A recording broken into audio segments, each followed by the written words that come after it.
ജുമായെ സംബന്ധിച്ചിടത്തോളം സ്ത്രീകൾക്ക് ജുമാ നിർബന്ധമല്ല. പക്ഷേ നബി സല്ലല്ലാഹു അലൈഹി വസല്ലമയുടെ ഭാര്യമാരും സ്വഹാബി വനിതകളുമെല്ലാം ജുമാ ജമാഅത്തിൽ പങ്കെടുത്തിരുന്നു എന്നത് നമുക്ക് വ്യക്തമായി മനസ്സിലാകുന്ന കാര്യമാണ്. ജുമാക്ക് നമ്മൾ സാധാരണഗതിയിൽ വെള്ളിയാഴ്ചകളിൽ നമ്മൾ കഴിയുന്നതും നമ്മുടെ ഭാര്യമാരെ കൂട്ടി വരിക, നമ്മുടെ മക്കളെ കൂട്ടി വരിക. കാരണം ഇത് വളരെ പ്രധാനപ്പെട്ടൊരു കാര്യമാണ്. കാരണം ഒരു പക്ഷേ എന്താണെന്ന് അറിയുന്നത്, നമുക്കൊക്കെ ഇപ്പോൾ ഈ ആളുകളൊക്കെ പരിചയമുണ്ട്, ഈ ബന്ധങ്ങളുണ്ട്. നമ്മുടെ മക്കളൊക്കെ ഭാവിയിൽ ഒറ്റപ്പെട്ടു പോകും. മനസ്സിലായി? അവർക്കൊന്നും ഒരു സാമൂഹിക ബന്ധമില്ല.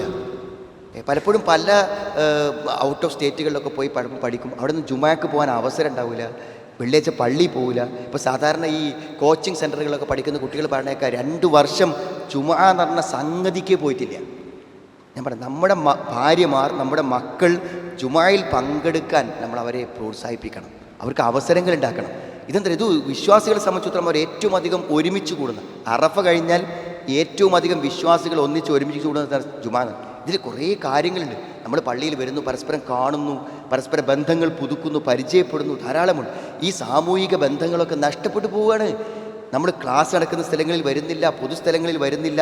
ഇതൊക്കെ തന്നെ നമ്മളൊക്കെ മരിച്ചു പോയാൽ നമ്മുടെ മക്കളെന്നും നാട്ടിൽ ഒരാളും അറിയില്ല.